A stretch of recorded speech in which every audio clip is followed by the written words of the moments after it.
New plan outlines steps the Clark County School District will take to get its budget back on track. This comes after the state stepped in following a nearly $11 million budget shortfall.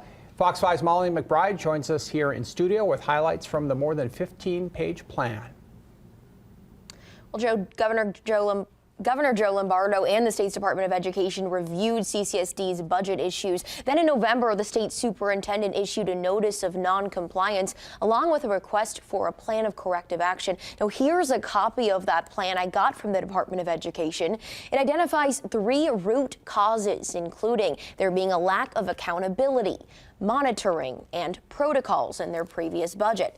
Then it breaks down about 30 action steps, a couple that stood out: developing and providing professional learning for principals on school budget requirements, recruiting both internal and external candidates to hire a permanent chief financial officer, which they hope to have completed by April 2025, and creating a system to analyze all active and potential claims against the district and preparing for the maximum liability impact to their budget. Again, those were just a handful of the nearly 30 steps in the newly submitted plan, which mirrors the public budget update district leaders presented to the school board back in October. You can find the full plan under this web story, fox5vegas.com.